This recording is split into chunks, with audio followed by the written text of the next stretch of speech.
Tonight we're going to move on to the next Parsha after Pinchas, which is Matot. And we're going to begin this evening's session with chapter 32, a very little understood chapter, and yet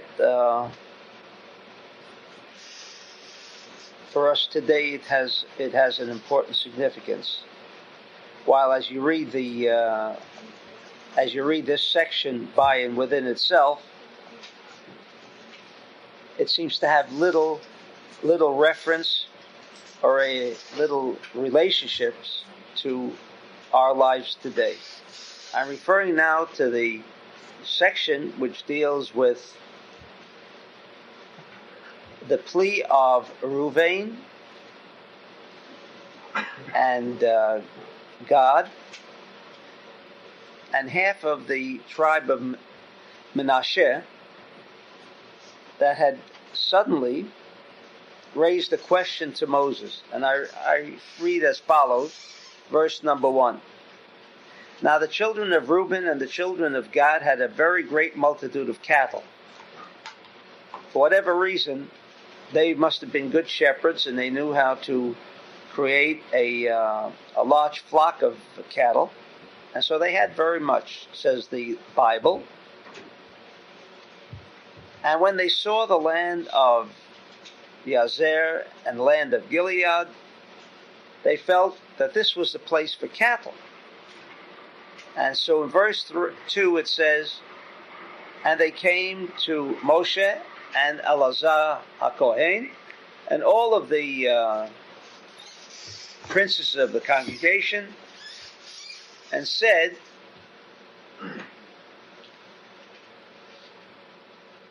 this land is very good for us, meaning for the cattle. And in verse 5, they then plead, if we have found favor in thy sight, let this land be given unto thy servants for a possession. Bring us not over the Jordan. Now we're talking about the 12 tribes of Jacob, who were promised by Abraham that they would inherit the land of Israel. And now along come Reuven, at this point, Reuven and Gad, and said, we would rather remain on the other side of the Jordan. When I say the other side of the Jordan, meaning the eastern side of the Jordan, which is today known as Jordan. And suddenly feeling that the land of Israel that was promised to them, and obviously Moses was not in the land of Israel because he was in the land of Jordan, and as we have learned on many occasions, that Moses, because he had struck the stone rather than spoken to the stone, therefore, I'd rather prefer not saying he was punished, but because of that very minor act in which he disobeyed the commandment of the Lord, when the Lord said, talk to the stone when the Jews didn't have any water, and he smote the stone, and out came water, and for that reason, God had told Moses that he would not enter the land of Israel. And so here he is together with these two tribes, and also later the half tribe of Menashe, and they're pleading that they do not enter the land of Israel. Very strange. Not only for the fact that we're discussing now the people of the Exodus, the people with the highest form of intelligence that ever existed, and they were fully aware of the fact that the land of Israel was something special. I think it was something special, if that's what God promised Abraham, and that all of his subsequent children and children's children would inherit the land of Israel. And now they're begging Moses to please permit them to settle outside the area of what is known as Israel. And what does Moses reply in verse 6? Shall your brethren go to war and you shall sit here? Not fair. Just because you are here already and you know that the other brethren, meaning the other tribes, want to capture the land of Israel. So it simply isn't fair that you remain here and they go to war by themselves. And wherefore will we turn away the heart of the children of Israel from going over into the land which the Lord has given them?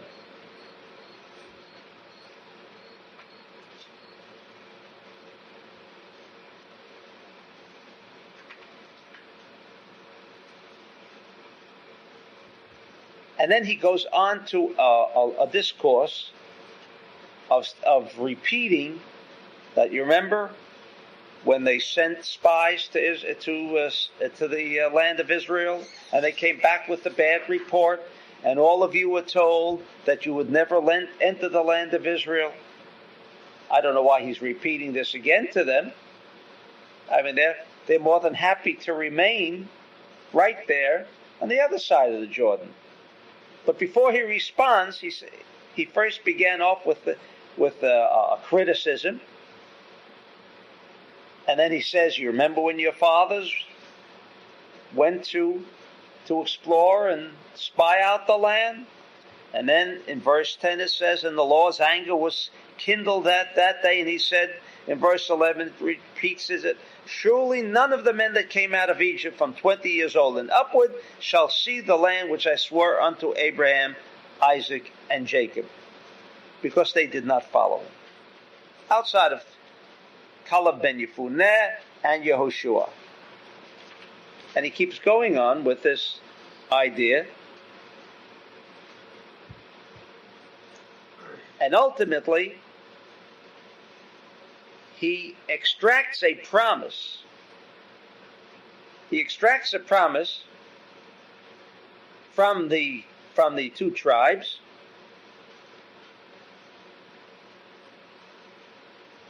that they shall assist their brethren in verse 17, but we ourselves will be armed, ready to go before the children of Israel until we have brought them unto their place. And our little ones shall dwell in the fortified cities because of the inhabitants of the land, but because we are leaving our children here and our wives and our cattle, we shall fortify the areas, and then we shall return to this side of the Jordan only after Israel shall capture and inherit the land. And in verse 20, if you do this thing, if you arm yourselves to go to war, and every armed man of you will pass over the Jordan until he has driven out his enemies, then you can return and remain here. And this land shall be your possession.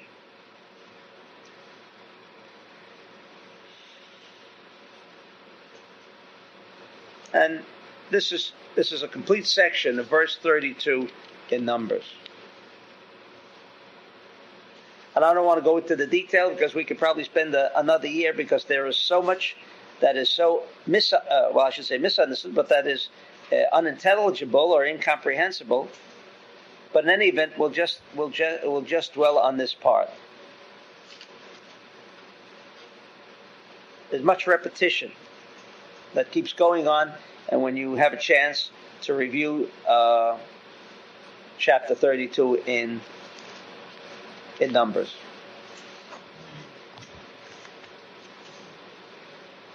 We have already discussed what the land of Israel meant and why it's called the land of Israel. But I think we also should raise several other questions now that we understand what the land of Israel means. Yet we see that some of the Israelites who were reborn with this new desire to receive on Mount Sinai somehow did not feel that they wanted to participate in the inhabitant of the land of Israel.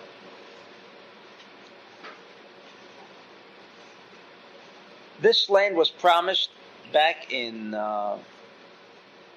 chapter 12 to Abraham.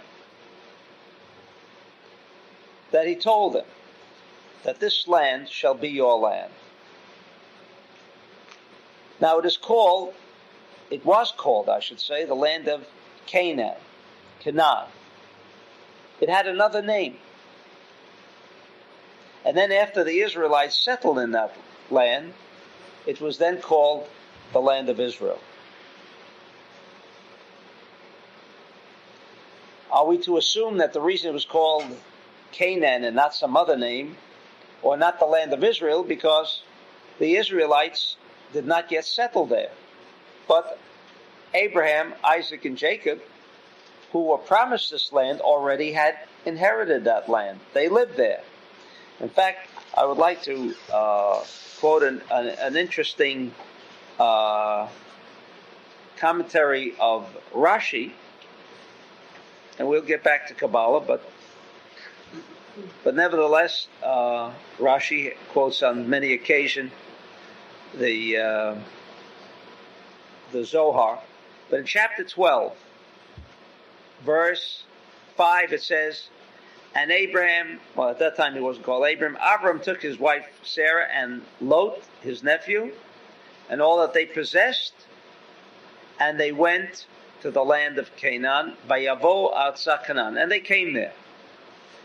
And in verse 6, it says that he came until Shechem, which is Nablus, and it says, V'haknani az ba'aretz, and the Canaanite was then in the land. So Rashi makes an observation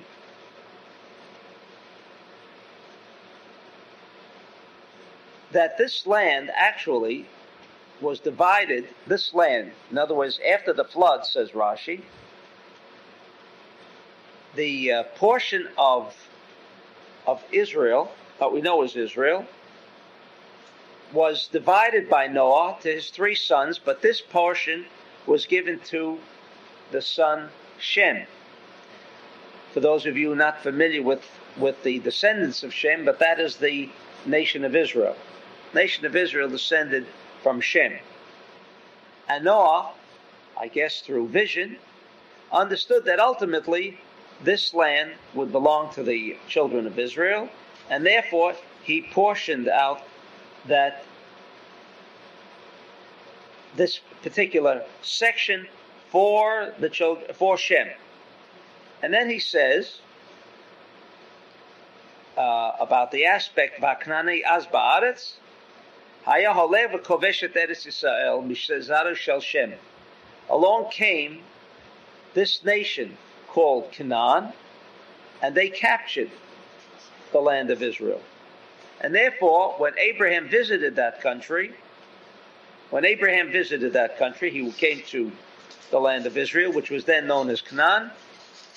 The Rashi says that Vaknani az ba'aretz, he wants to inform us that rightfully this belonged to the descendants of Shem, but the people of Canaan captured this land, and therefore, once they captured that country, it no longer was known as the land of Shem or the land of Israel, but now it turned into another name, Haknani az ba'aretz. And the Bible specifies it that he went to Arza Canaan. Now, why should it say he went to the land of Canaan?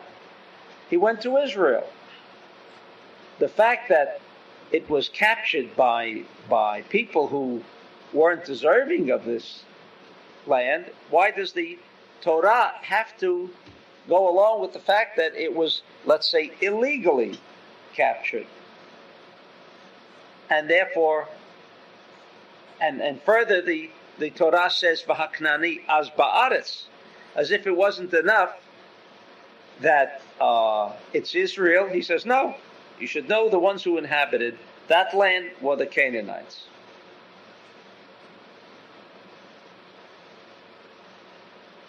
In addition, we want to raise another question.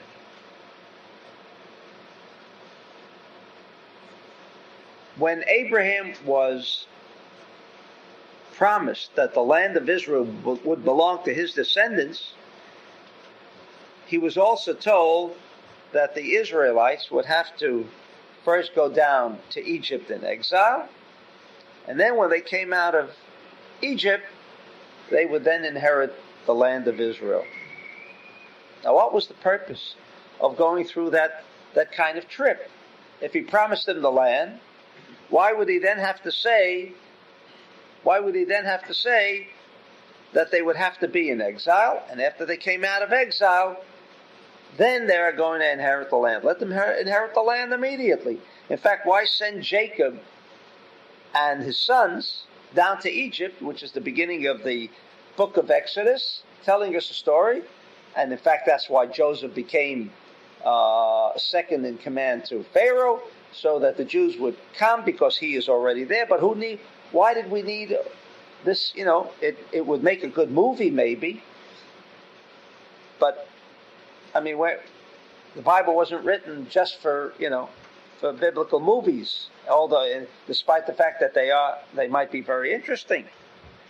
But why all of this trip?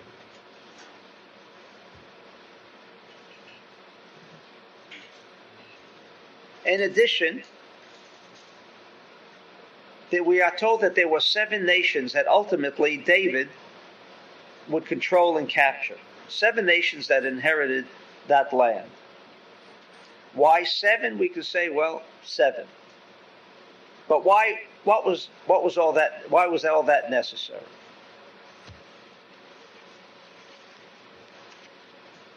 By going into the, in addition, just for your information, the Talmud says, in fact, that is a reason that is also by legend considered to be the reason for Chaim Vital, who produced the Kitvei Ari, went to Damascus, because it says that when the Messiah finally arrives, Jerusalem will be mitpashet until Damascus. In other words, the city called Jerusalem will extend up until Damascus. Up until Damascus. That means, and Damascus is on the other side of the Jordan.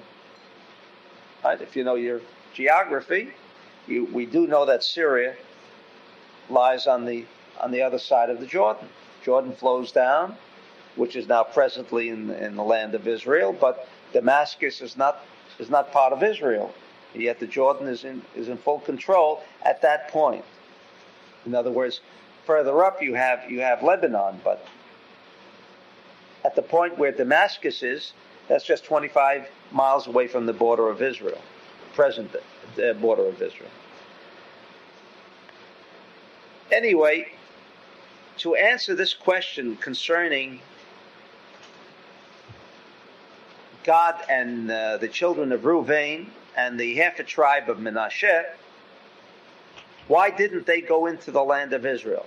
In other words, we know immediately that when the Bible is telling us a story that they're coming with cattle and it's good grazing land and they don't want to go into the land of Israel, the Bible is telling us something of a kind of code. It's not just merely a story. And so immediately, the Ari, in his Sefer Halikutim, immediately provides us with the answer.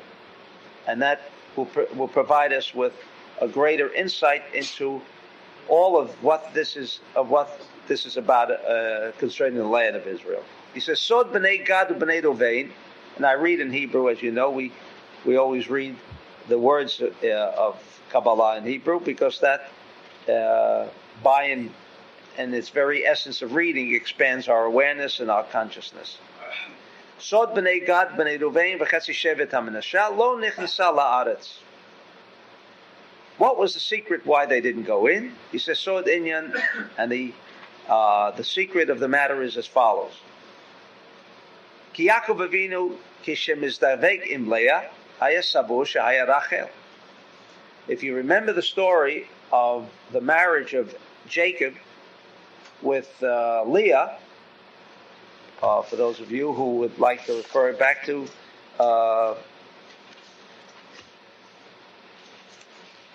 the story, is when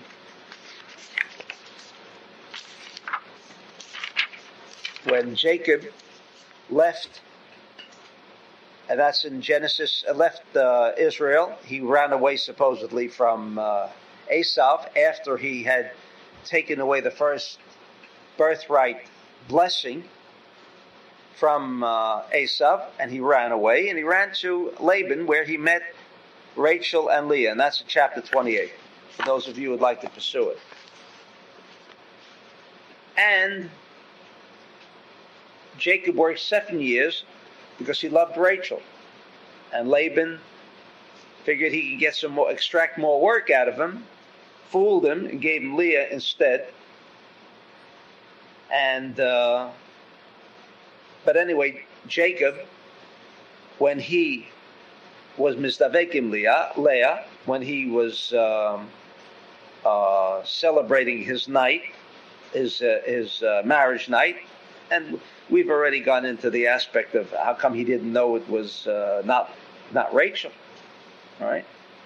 And many customs have arisen from that on the night of the wedding, the bridegroom should meet the bride again just before the wedding to be certain that there's been no exchange here. All of this originates from Jacob, and of course you have to understand we're talking about Jacob, who was a chariot, and while Rashi, who quotes the Midrash, says that how could Jacob have been fooled? But Jacob was a wise man, and he suspected that Laban would try some kind of a trick of this sort. Gave Rachel certain codes, and so the night of the wedding, he would present her with certain questions, and if she knew the answers, he then knew that it would be Rachel, right? But and then Laban said no to Rachel. No, he's going to marry Leah, because nobody's going to marry a younger daughter before the older daughter, and therefore Rachel gave away the secrets to Leah, and therefore Jacob didn't know that it was Rachel. We'll accept that this is on a very superficial level. This is what happened. But in any event, how this happened, it did happen. He married Leah, but he did think Rachel, but he was under the impression that it was Rachel. V'nishmato shel Ruvain hayta misod hadat. You remember who the firstborn was? Reuben, right? He was the firstborn. And because this was the firstborn, and without going in one of these days, one of these evenings, we shall discuss the aspect of firstborn, the pidyon rabben, and etc. But in any event, this was the firstborn. There is a particular power in the firstborn, and because Yaakov Shalomidat, it was without his knowing. So why, in other words, the story that we just read about Reuben coming to Moses and saying, don't want to go into Israel. The cattle, grazing of the cattle in the other side of Jordan is much better. We would, if we just simply were fundamentalists without looking for a deeper meaning of the Bible, we would just say that's what happened. But obviously we know that the Bible is a cosmic code, and when Reuben said he didn't want to go into Israel, it was not a decision because of his cattle that he wasn't entering the land of Israel, but because he couldn't get into the land of Israel. This was not the land that was reconcilable with Reuben at this point. And therefore, as we learned that the land of Israel, when they were all standing on Mount Sinai, there was a rebirth, and that the land of Israel is the energy center at that time, since it was not done with his knowing, and we'll get back to this, what it means, but in any event, we're getting the impression from the Ari that the reason that Reuben did not enter the land of Israel was not because he decided this was a good place for his cattle, but because the energy intelligence that came into Reuben, because of the situation of Yaakov thinking it was Rachel and not Leah, and because it was Leah, and because Reuben was born from that kind of zivug, that kind of intercourse situation, therefore he could not enter the land of Israel. We shall return to it, but this is the reason why Reuben did not enter, not because of the cattle. Then we might ask other questions. Why does the Torah have to give us the impression like it was purely an economic reason, rather than, how much does the Bible or Revelations, called Revelation on Mount Sinai, the more we're studying the Bible, the more we learn about Revelation, the more we learn how much concealed it is. Rather than not tell us, just tell us Reuben was not fit to enter the land of Israel. No, he's got to tell us he had it for an economic reason. It might have a good reason. I've been thinking now, it could be a joke, but it could be serious too. If Moses had a discussion with the Lord, I would say, forget those people down here at the Erev Rav that wanted to convert and become Jews, so they come to Israel. So maybe the Lord thought, if I'll give something that would be too good, are people going to read and say, okay, I want to become Jewish too? And not by choice, by reading. So therefore, if he sends something that is decoded by, and the first cover of it's kind of ugly and disgusting, nobody would want. We might say that. We could say that. But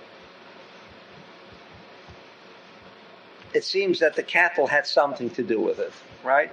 He could have coded it many other ways. But in other words, they have a justification. They had a justification. But they didn't know that the land of Israel was the energy center of the world. That's why there was revelation on Mount Sinai. What was the reason why that revelation took place?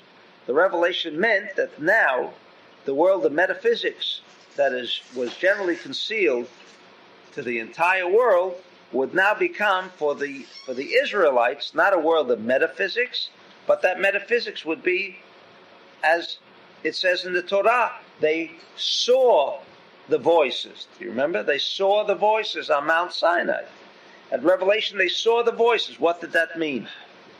That the world of metaphysics, which to us, metaphysics means anything beyond the five senses. If you can't touch it, see it, feel it, that refers to the world of metaphysics. The Israelites on Mount Sinai at that time, for them, the world of metaphysics and the world of physics was one and the same. And because that happened to them, because of this transformation of the Israelite, he then realized that the place where he could draw directly the energy, the force of metaphysics, would be the land of Israel. So the Ari says they couldn't enter. Reuven could not enter. So just say he couldn't enter. Why the story of the cattle? As if there's an economic reason. All right? We'll come back to that. But in any event, at least we know that it wasn't something on a purely physical basis, because it could not reconcile itself with the fact that they were promised this land belonged to them. Ubnei Gad, Gam came. And the children of God also could not enter the land of Israel. Lefisha Gad haya Gam came below Dat Yaakov. It was also without his willingness. Dat means his consciousness. If you remember the story in Genesis 30,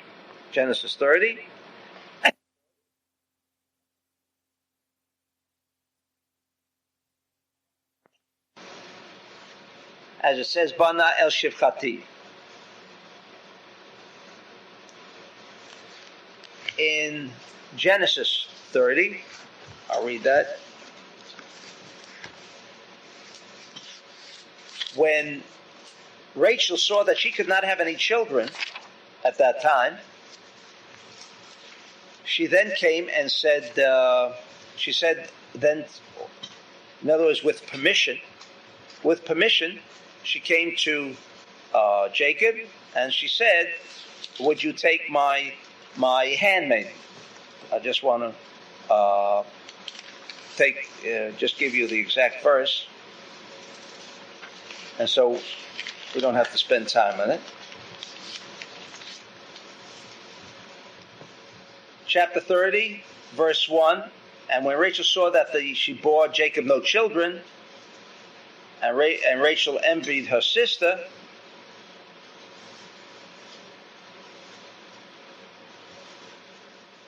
she said, "Vatomi hine amati vila ba eleh bateled al birkai v'bani gam anochi mimena."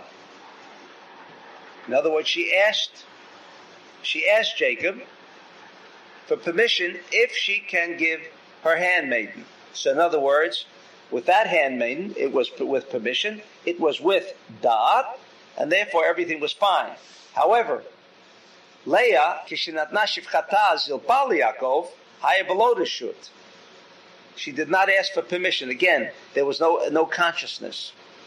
And we have discussed on other occasions the importance of consciousness. We learned in so far as, for those of you who haven't taken the reincarnation course, the Bible calls Ruvain the Bchor, the firstborn, and also in Deuteronomy it calls Joseph the firstborn. And so the Zohar and the Ari raised the question, how could there be two firstborns of Jacob? Either or. And the answer is that because Jacob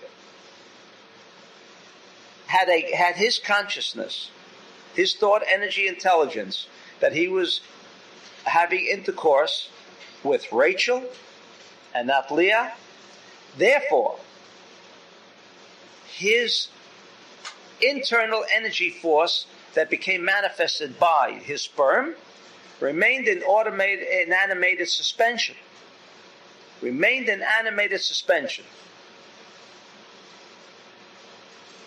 Without going into details, this is a wild kind of revelation. And therefore, when did it become manifest? It became manifest when he had intercourse and bore Joseph. And therefore, Joseph is the rightful firstborn. Well, how could this be? He had intercourse with Leah, and yet his consciousness could remain in an animated suspension.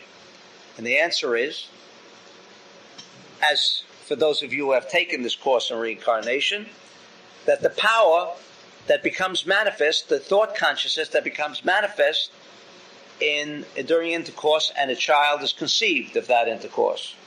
In other words, the importance of what thoughts are at the time of conception. The importance and the significance and the influence of thinking, because throughout Rabbi Isaac Luria's Gates of Reincarnation, and from a very practical experience, whenever I have encountered parents with children, you could almost relate the problem of the child to the night these parents had intercourse and conceived that particular child. In other words, the fact that Jacob thought that it was Rachel, and that's where his consciousness was directed, that he directed the internal energy intelligence of that sperm. You say, then how was Reuven born? How was he born?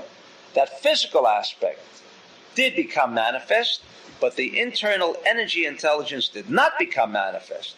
And therefore, when the Ari says that he was born beli da'at, now you know what it means. He was born without that. In other words, he had he had been created with a particular body that could handle Bechor, that could handle the power of the firstborn, but the power of the firstborn was lacking.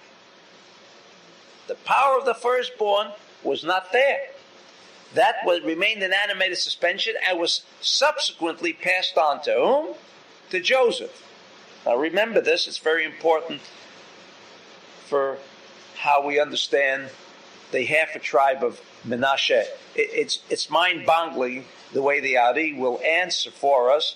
Why only half the tribe of Menashe? You mean only half that tribe were economists and could understand financial matters? If we said the entire Reuben and Gad, okay, they were money-crazed people maybe, right? And they felt their fortune rested with the land in Jordan. Menashe, it says in the Torah, only half the tribe. What do you mean half the tribe? Which half? You mean those who were economists decided yes to remain in Jordan and those not? Why half?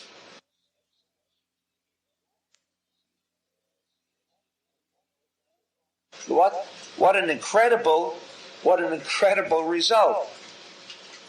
Right down the line, half decided yes, and half decided no.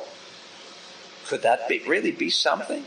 You may have a tribe of 65,000 people, or let's say 70,000 people, and 3,750, right? 37,500 people decided that their future rests in the land of Israel, and half of that tribe, 37,500, said no. Our future is with Jordan. Where was the logic? But this is what the Bible tells us. Menashe was also firstborn. What's that? Menashe was the firstborn of Joseph, you mean? Okay, well, we're getting onto it. All right. Reuben then was not drawing any energy from Jacob. That's the energy of Bechor.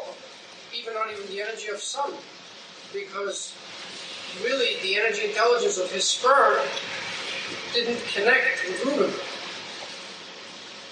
It was a suspended animation. But nevertheless, on a physical basis, a manifestation took place. That's what I said. The internal energy, thought, intelligence of Jacob did not become manifest within Reuben. So for somebody like him, did the precept of honoring your father still take hold? Yes. Okay, so we have to get into another lecture of reincarnation, but let me just give you the answer. The answer is yes. In other words, he still was drawing from That's right.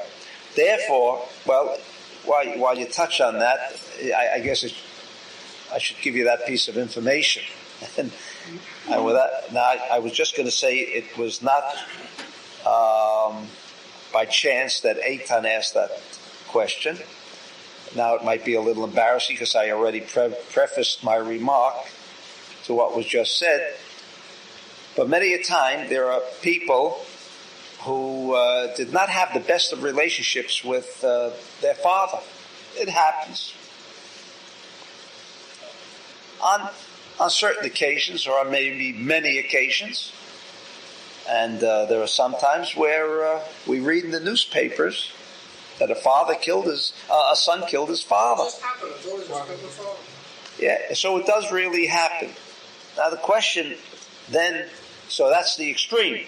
But in any event, let us remain with the situation where just the child was not on the best terms with the parents, and they come and say, "Do I have to say Kaddish?" I mean, not because he hasn't got the time, or not because he doesn't want to assist his father. He said, but if this is a prayer, then I think a prayer should be done with good conscience, with an honest conscience. And right now, I still feel this animosity to my father or my mother, and so should I say the Kaddish? And the Ari in his Gates of Reincarnation, when he discusses on how you can tell what the thoughts of the parents were at the time of intercourse and conception, which sounds way out, right? You imagine? You look at a 20-year-old child and you know what they thought about at the night they bore this child, right? Gets a little scary too at the same time. And the Ari says that there are times when it's obvious that the parents were not with good intentions having this intercourse situation. But nevertheless, and then he goes into the aspect, is there, if the child now understands, he read the Ari's Gates of Reincarnation, understands fully what happened at the night he was conceived, does he have to now honor his father and mother?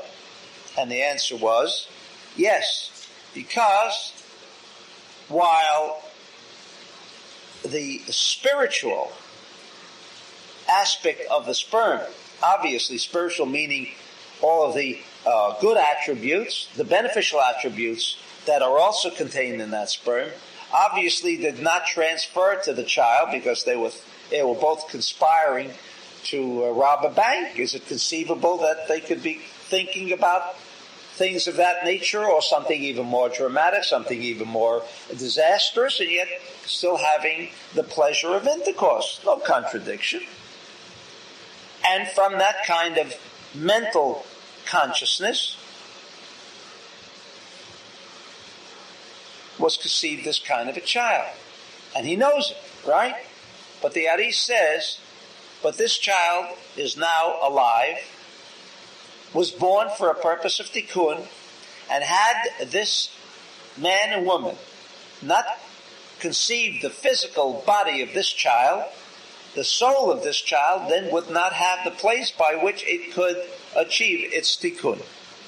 And so, despite whatever else it could not get from its mother and father, that child, nevertheless, the one important aspect, that is, of having a place where it can rest, and maybe that's what this particular child needed at that moment, because maybe he himself in a prior incarnation wasn't of the most righteous people at that, living in that age, and therefore he had to come back into this kind of situation and condition. Therefore, that situation, the body aspect, the body which would now incorporate that kind of soul, was created by virtue of these two people. And therefore he would forever have to honor his mother and father. So that answers your question. But nevertheless, because Jacob did not have dot, he was unaware of it, therefore that aspect of the consciousness of Jacob did not become manifest, and therefore Reuven was dealing with cattle. And we shall shortly understand why cattle. Maybe he had a good hosiery line. Maybe he had a good, dress line, or gloves, whatever, Jack. What else? Huh? Textiles. All right, that's it, yeah. But why cattle? Or neckties? I don't want to leave neckties. You can all put in a plug for your product. What? Jack. Yeah, I figured it was Jack's turn. How can you not know who he was having intercourse with after the wedding? Right. Right. It was too late. But I think Jack is asking. Well, after the wedding, it's too late. He already did. Oh, you mean after the wedding? How come he didn't know? Oh, then he found out. It was too late. But it was too late already. So why did he have Jacob, intercourse? what? So why did Oh no! As he was about to have intercourse is when he was querying for the codes. You mean why didn't he take a good look at her? It was dark. This is all. Again, I'm repeating Medrash and I'm repeating Rashi and so forth. But I know you're asking me for something more than It was that. dark for Jacob. What's that? It was dark for Jacob. Right, Jacob couldn't see the chariot, right? The man who metaphysics and physics were one and the same thing, but he couldn't see in a dark room. The face. Right. Actually, the Sephardic sits there and are warning every group. When he gets married, they call him la la la la la la la. Yes. They all shout like la la la. Is that what they do that? Yes. Beautiful. Remember. It's not Rachel. Oh, really? Yeah, so they're warning him to be careful who is he getting married with. Or they're even telling him it's Leah, or they're warning him. I understood. They were telling him this is the wrong one. Really? Really? Is that where it originated? That's beautiful. That's beautiful. Right. Beautiful. Right. Abi, did you know that's where it came from? Oh, David told you. Yeah, but I'm not so sure. He's not the smart. Muslims do it, and the That doesn't mean anything. Right? Right? Even the Muslims. Right. Well, I also heard that the reason for that is to remove the immersion. I know we've just made a couple of statements which arouse a little excitement one at a time. Go ahead. I also heard they did that because to remove the evil spirits. Who said that? Oh, Muslim, I think. oh, I see what you mean. So All I don't right. know which is true. But anyway, that's beautiful. That's beautiful. All right.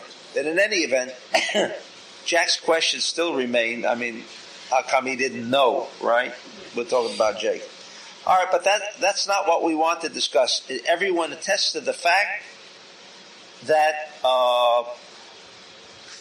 that he did not know, and therefore was shalom da'at, and therefore his da'at, and we know the consciousness, incidentally, again, I don't want to dwell on the subject of conception, but nevertheless, where does we assume that every sperm has a consciousness buy-in within itself. The answer is that it obviously, and even physicists today think they have a term for it, transspermia. See, it comes from outer space somewhere. Yeah, transspermia, a new word, right?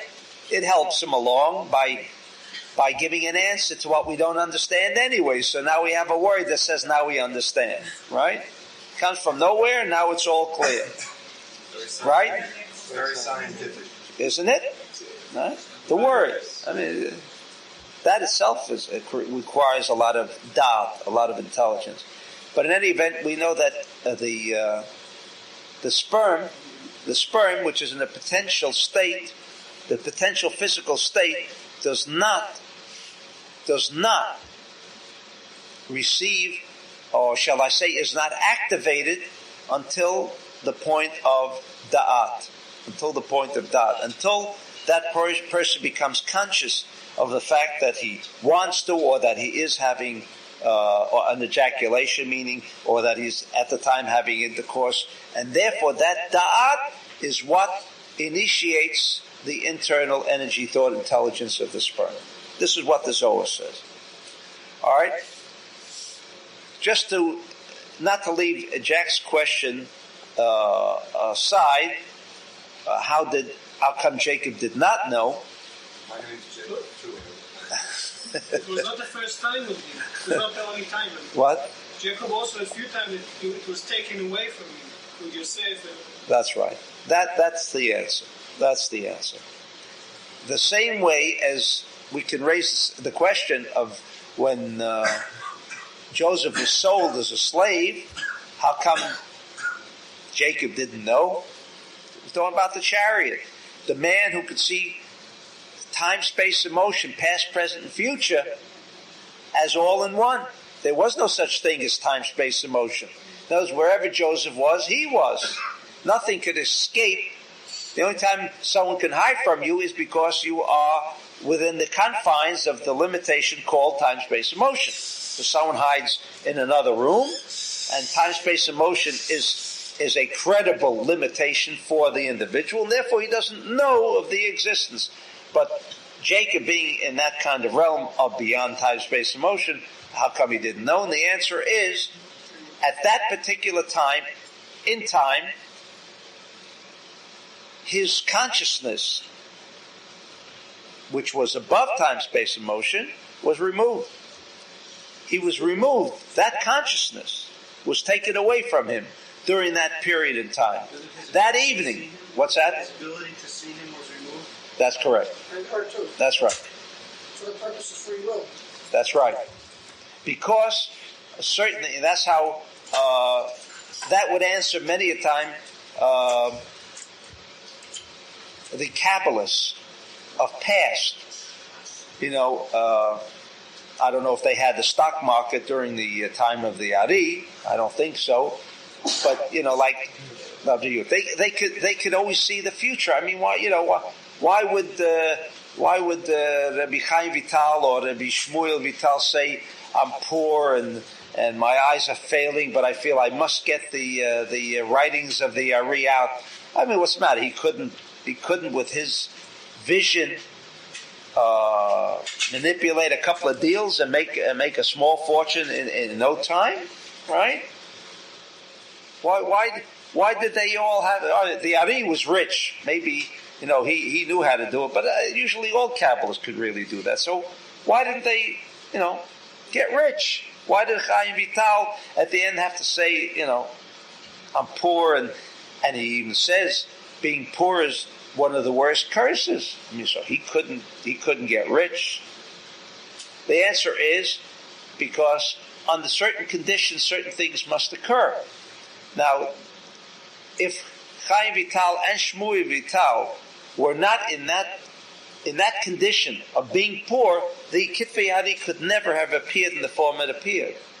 The same way as when Rabbi Shimon came out of the cave, and his father-in-law, Rabbi Pinchas ben Yair, saw him and said, "Oh my, how flesh almost all gone, and his physical condition so deteriorated because of 12 years in a cave and also being buried in sand." He says, "Only because of the way you see me, was I in a position, or was I capable of achieving that consciousness of receiving the Zohar?"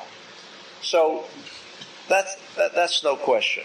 That's the way they would answer. At certain times, a certain portion of the cassette must play itself out, and there must be no intervention. While Jacob could have intervened and said, "Look, I know Joseph is alive. Come on, bring him back." Right? There was a certain play that had to be enacted, and that was the Jews ultimately going down to Egypt. And that's when Jacob understood it, because when he found out that Joseph was alive, why did he tell Joseph to come back? Come on, we got to be in Israel. I mean, what about this business that the Jews had, which we raised the question before? Jews have to go down to the land of Egypt, and then when they come out of Egypt, then they're going to capture the land of Israel. Let them all remain there. Let do their thing. But certain things have to take place where the Kabbalist or Jacob or any of the other chariots were not permitted to interfere with the events as they were enacted. It seems that the chariots also had a tikkun to fulfill. No. That does not mean they had a tikkun to fill.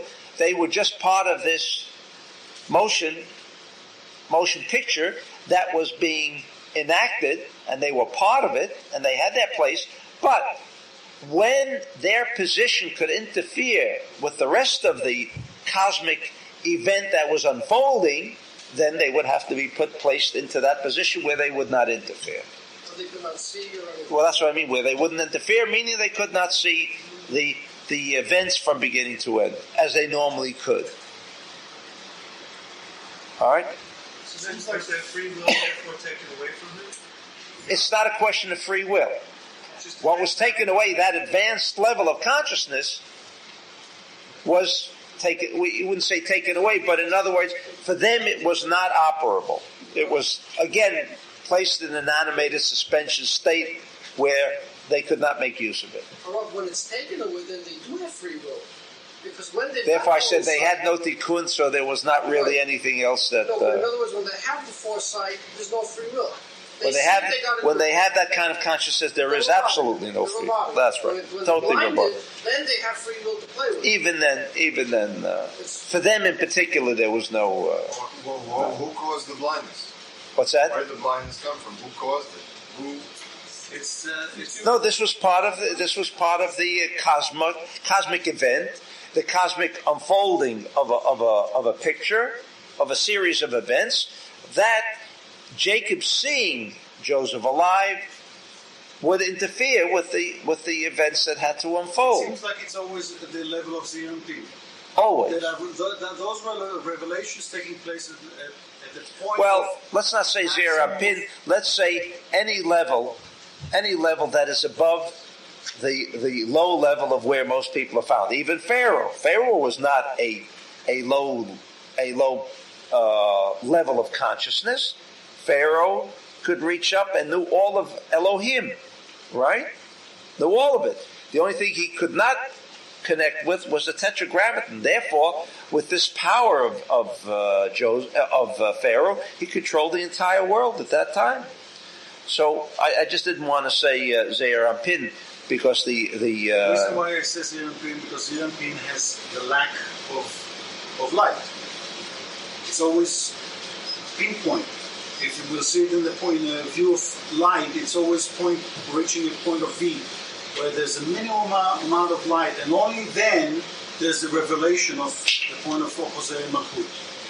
And it seems like in every point that we're mentioning, you always say we should be in two places at the same time, which is all beautiful, but it always really ends up to be at the point of only one point, the one place at the same time. In other words, Am Yisrael ended up in Galut, and that was a point of lack, because they had to go through there to experience the lack, and then only they would be worthy to go to Israel. And in every situation where we mention but I think, I mean, I maybe understand what you're trying to say. I'm not sure everyone else knows what you're saying. All right, I'm trying to.